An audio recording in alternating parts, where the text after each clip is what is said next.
namanya salah paham. Misalnya ada orang bilang, oh saya pikir fulan itu orang yang keras atau kaku, karena kalau ketemu tak pernah tersenyum Pak Camat. Misalnya begitu diberitahu, waktu Anda ketemu yang bersangkutan tidak tersenyum, itu bukan karena yang beliau kaku, karena giginya sakit. Karena giginya sakit. Oh, kesalahpahamannya bisa diluruskan. Yang repot ini yang kedua, yang walaupun sudah diberi pemahaman, penjelasan, tetap tidak mau paham. Kenapa? Ya karena memang pahamnya salah. Kalau sudah benci, tak ada rindunya, tak ada sukanya, susah itu. Kata para ulama, orang semacam ini yang pahamnya salah, walaupun Anda bawakan kepada yang bersangkutan dalil setinggi gunung, tetap saja dia akan memusuhimu. Untuk yang kedua ini, sudahlah, kita tidak perlu memikirkan. Wong dia saja tak pernah memikirkan kita. Betul apa tidak? Coba ekonya dikurangi ini, ekonya. Tapi untuk yang pertama, yang salah paham, baik salah paham terhadap Nahdlatul Ulama, salah paham terhadap santri. Nah, inilah momentum di mana di hari santri dan hari ini kita semua berkumpul di tempat ini, kita bisa menjelaskan bahwa kesalahpahaman terhadap santri, terhadap NU, kita harus memberikan penjelasan. Memang dunia ya seperti itu, saudara-saudara. Hadirin yang dimuliakan Allah. Banyak orang kalau tak kenal, tak sayang. Betul apa tidak? Tapi begitu kenal, jadi tambah sayang. Dulu banyak orang tak suka pada NU, Pak, di kota-kota itu. Tapi begitu tahu, NU kok ternyata begini, sekarang suka. Coba ajunan Sedajir, lihat itu. Betul ya? Pada Rabu yang hadir, coba lihat orang yang tahu tokoh-tokoh seperti Kiai Hashim Muzadi, yang sudah kenal NU lewat tokoh-tokohnya yang sejuk, yang merangkul, yang semula mereka tak suka NU jadi suka sama NU. Saya mau cerita ini tapi rahasia, jangan ngomong-ngomong. Orang-orang Muhammadiyah itu kalau ketemu saya itu ngejar salaman sama kayak orang NU, dan saya sering salah. Saya pikir itu yang mengejar saya ngajak foto salaman itu orang NU, Pak Panji. Di bandara, di terminal atau di mana gitu mengejar saya, Pak Kiai salaman. Dari mana, Pak? Jawa Tengah, Pak Kiai. Jawa Tengahnya Surakarta, Solo. Pengurus ranting NU? Bukan, saya pengurus Muhammadiyah. Oh. Saya senang sama Pak Kiai karena Pak Kiai merangkul. Kami orang Muhammadiyah tak dianggap musuh sama orang NU karena penjelasan Pak Kiai tentang Muhammadiyah. Oh sama, saya juga kemudian perlu menjelaskan itu agar orang Muhammadiyah tidak memusuhi orang NU.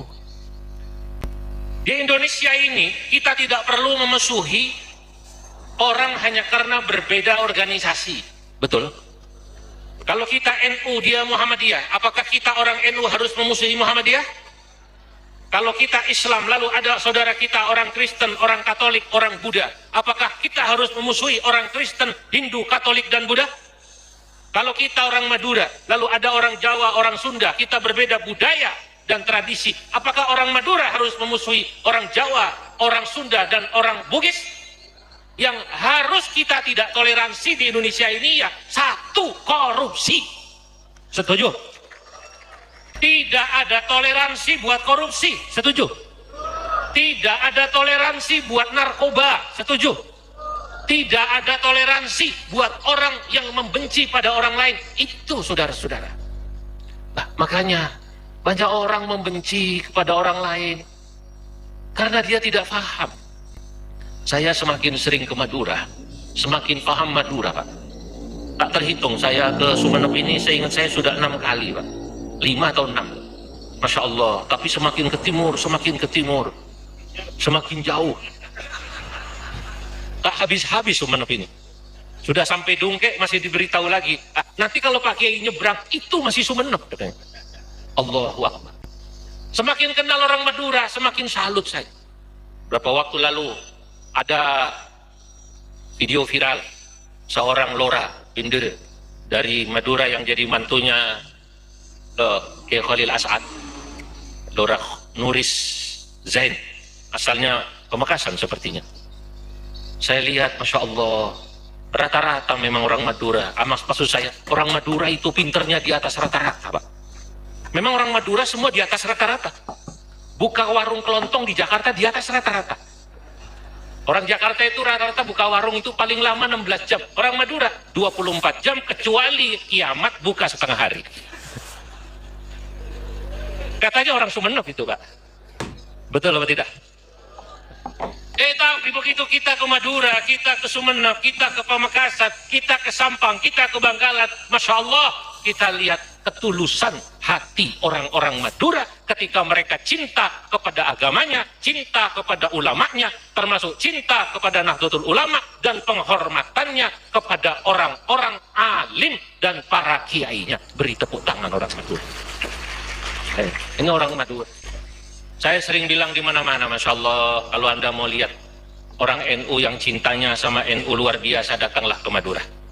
Kalau Anda mau lihat orang NU yang cintanya pada Nahdlatul Ulama luar biasa, datanglah ke Madura.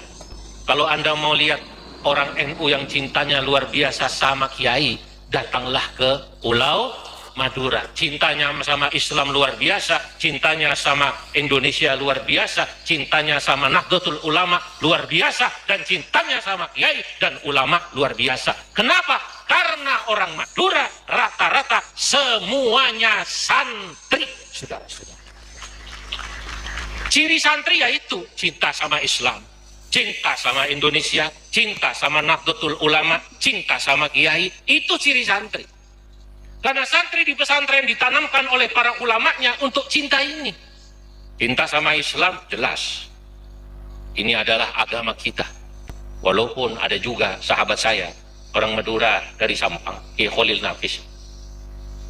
Kata Kiai Khalil Nafis, Kiai, orang Madura itu lahir sudah NU, begitu balik baru Islam. Lahir sudah NU, begitu balik baru Islam. Guyonannya, Pak, jangan ditelan mentah-mentah. Kalau kita ini santri, paham mana bahasa guyon, mana bahasa asli. Nah, pada kesempatan hari santri ini, inilah kesempatan kita menjelaskan kepada halayak orang-orang yang kemarin memberikan catatan negatif kepada pesantren, catatan negatif kepada kiai, catatan negatif kepada santri. Harus kita jelaskan, ya maklum, mereka tadi salah paham karena memang belum paham. Kenapa mereka salah paham? Ya maklum, tidak pernah mondok, tidak pernah duduk sama kiai, tidak pernah mujalasatul ulama, kumpul dengan para ulama, bagaimana mereka mau paham? Santri, bapak-bapak, ibu-ibu, Masya Allah, diajarkan oleh para gurunya, ana abdu man adlamani walau harfan wahidan. Kami ini adalah hambanya, pelayannya, orang yang mengajarkan saya walaupun satu huruf. Padahal santri di pesantren diajarkan ilmu bukan satu huruf, tapi begitu banyak. Wajar kalau kemudian mereka hormat pada kiainya. Betul? Dan penghormatan pada kiai, pada guru, baik di sekolahan, di madrasah, di pesantren, memang memiliki tradisi dan budaya yang berbeda-beda. Sama-sama pesantren, Pak. Di Jawa Tengah, setahu saya, dengan Jawa Timur berbeda. Sama-sama pesantren, penghormatan kepada Lora, kalau di sini Lora, kalau di Jawa Gus. Apa namanya? Gus. Itu di Jawa Timur sama Jawa Tengah berbeda. Artinya tetap menghormati, hanya caranya berbeda. Karena memang setiap daerah punya cara. Dan inilah yang harus kita hargai, perbedaan budaya, perbedaan tata cara, yang itu harus kita hargai. Orang Indonesia kalau makan pecel lele, kira-kira pakai sendok apa pakai tangan? Tangan, Pak. Kalau orang Arab memang makannya pakai tangan terus, karena yang dimakan kurma sama roti. Kalau makan kurma pakai sendok malah sulit itu, Pak. Ruwet itu. Bagaimana mau makan kurma pakai sendok jatuh terus. Kearifan lokal berpengaruh. Orang Persia, saya katakan berkali-kali, orang Irak, orang Romawi, kata Imam Ghazali dalam kitab Ihya Adabut Ta'am itu, kita harus hormati tradisi dan kebiasaan orang yang berbeda. Contohnya makan. Orang Persia dan Romawi dalam kitab Ihya, kalau makan pakai sendok, pakai garpu, pakai pisau. Karena yang dimakan daging stik. Sekarang sudah banyak rumah-rumah makan jual stik, betul atau tidak? Masuklah ke kampung-kampung kita. Jangan kaget, mereka tidak menyiapkan kobokan. Yang disiapkan pisau sama garpu. Itulah tradisi. Santri NU Jawa Tengah hormat sama kiai, walaupun kadang-kadang tak selalu sampai harus jalannya jongkok, tetap hormat nunduk tapi tak sampai jongkok. Mungkin di satu daerah duduk, kita hormati, kalau di kerajaan saja begitu. Tapi jangan dikatakan ini adalah pemujaan, penghambaan, feodalisme yang ada di pesantren, saudara-saudara. Ini adalah penghormatan pada kiai. Kalau ada santri cium tangan kiai, jangan dikira kiai minta dikultuskan. Tidak ada kiai yang minta dikultuskan. Di NU, di pesantren, santri ikhlas salaman sama kiainya. Bukan karena ingin mengkultuskan kiai, tapi ingin dapat barokahnya kiai. Nah, hanya orang yang pernah di pesantren yang begini.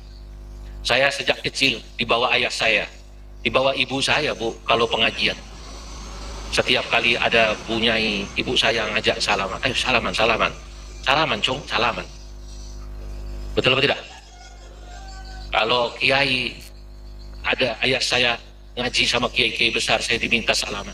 Dari ini saya kenal itu salawatan-salawatan itu. Kalau ibu saya salawatan di Muslimat, saya dengar lagu salawat-salawat. Salawat Nahdiyah yang tadi dibaca belum ada, zaman saya kecil belum ada.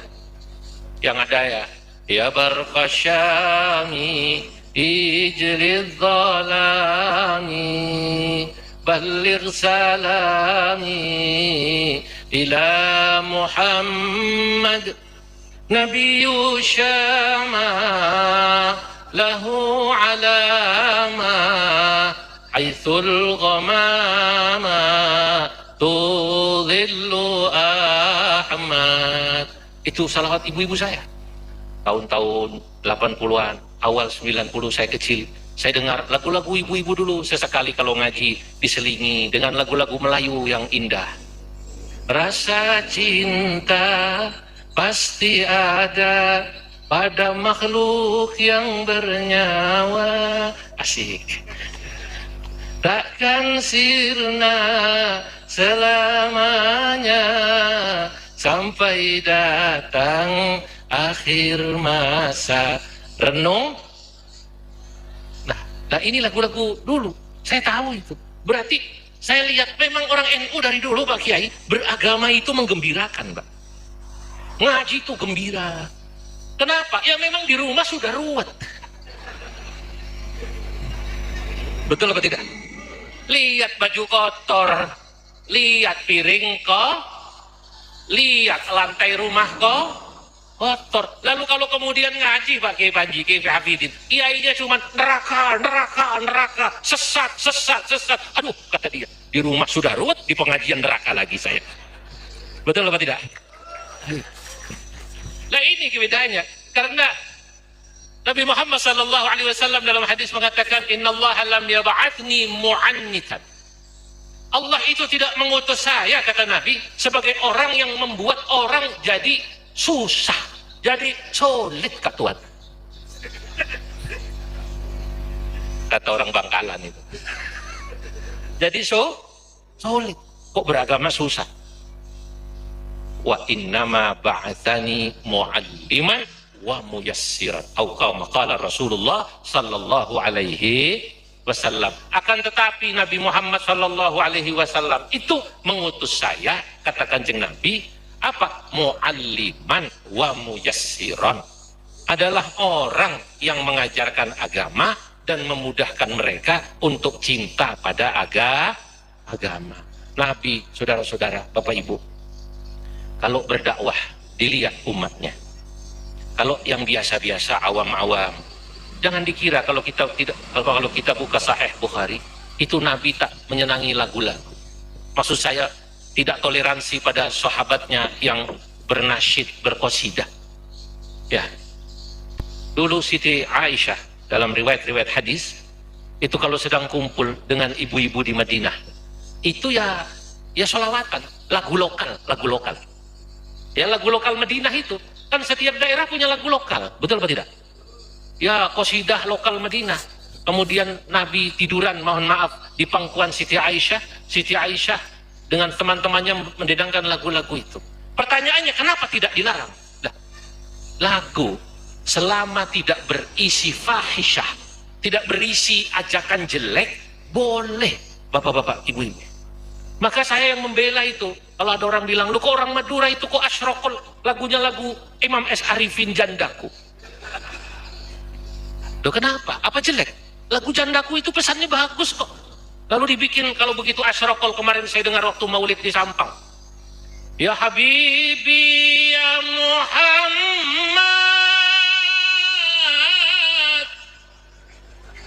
ya Arusal, ya Muayyad, ya Imam, anak yang ada padamu jangan kau itu janda semua yang nyanyi juga. Lah kan betul pesannya Pak Kiai Panji, tolong anak yang ada padamu jangan disia. Nah, itu benar apa tidak? Lah, anak yang ada padaku akan aku urus. Ini ceritanya kan cerita orang cerai. Satu bawa anak, satu bawa anak. Apa yang jelek dari lagu ini? Masih lebih bagus ini daripada lagu Pantun Janda. Lagu Pantun Janda bagaimana itu, Bu? Bagaimana lagunya? Saya lupa. Saudara-saudara, itu Nabi kalau ketemu yang awam-awam ini, dan memang mohon maaf umat Islam ini, bahkan warga NU ini, kalau mau jujur, saya mau tanya, lebih banyak kiainya apa awamnya, Pak? Lebih banyak kiainya atau orang alimnya? Orang awam. Maka cara berbicara ala qadri uqulihim, cara berdakwah ala qadri uqulihim, adabul khitab wa dakwah diajarkan dengan cara yang baik secara umum. Ya Allah, saudara-saudara, kiai saya itu kurang apa alimnya? Kiai Haji Muhammad Ahmad Sahal Mahfud, Rais Am PBNU, Al-Faqihil Usuli, ahli fiqih, ahli usul fiqih. Alim, Pak. Umur 24 tahun guru saya Kiai Sahal Mahfud itu sudah mensyarahi Ghayatul Wusul. Umur 20-24 itu, 23-24. Umur 24 tahun Kiai Haji Muhammad Ahmad Sahal Mahfud, Rais Am PBNU, Ketua Umum Majelis Ulama sampai wafat beliau menyandang dua jabatan ini. Umur 24 tahun sudah memberi ta'liqat atas kitab Al-Ashbah wan Nadhair. Diberi nama kitabnya Anwarul Basair ala Ta'liqatil Ashbah wan Nadhair.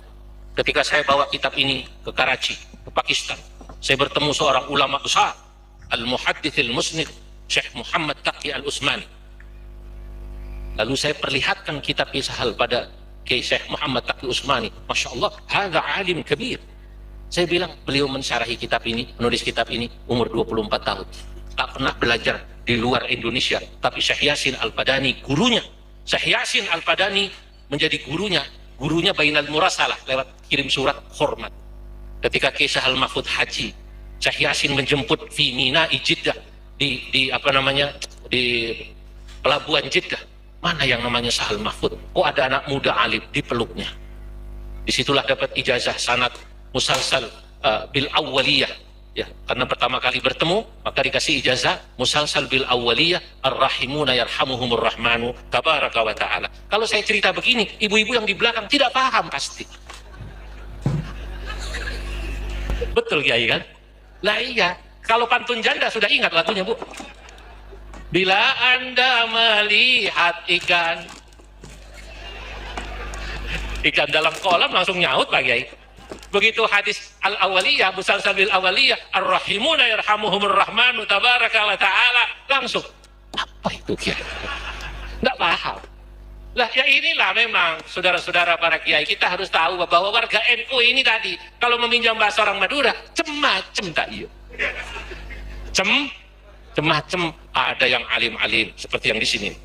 Ini dari wajahnya kelihatan ini, yang baru dilantik Suriah ini. Yang baru dilantik Bu, ini dari wajahnya kelihatan Al-Quran di luar kepala semua ini.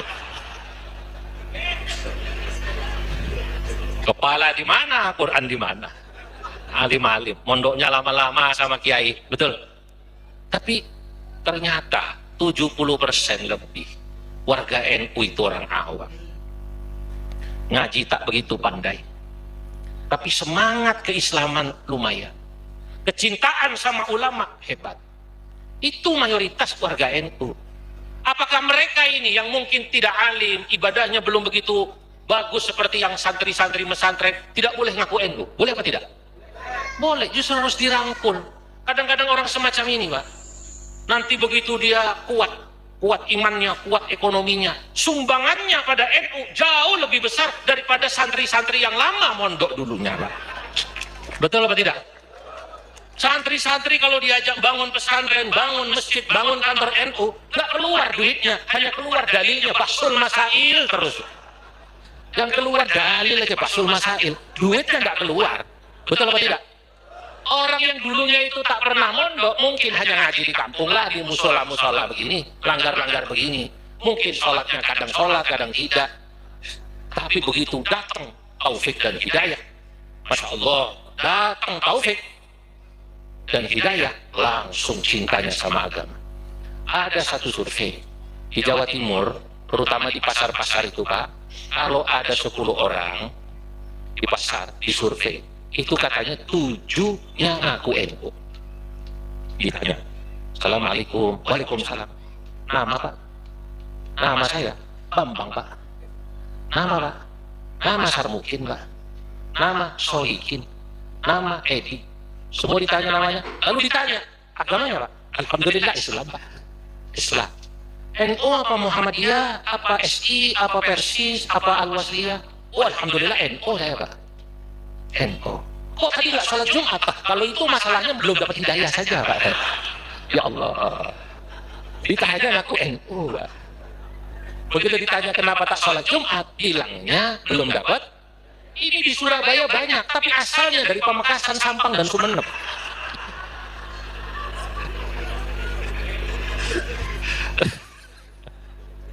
Betul atau tidak?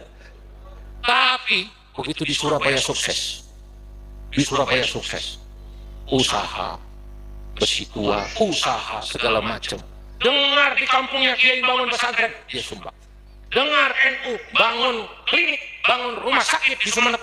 Di Sumeneb kan belum ada rumah sakit kan? Lah makanya dia belum dengar sampai sekarang. Ini sengaja supaya kita kaji mikir begitu loh. Dengar katanya kok NU-nya mau bangun rumah sakit, itu insya Allah yang di Surabaya, yang di Jakarta, orang Sumeneb pasti nyumbang, saya yakin. Dan orang semacam ini kalau ditanya apakah mereka pernah pesantren, seringkali tidak. Tapi kecintaannya pada Nahdlatul Ulama, kecintaannya sama kiai, 24 karat ibarat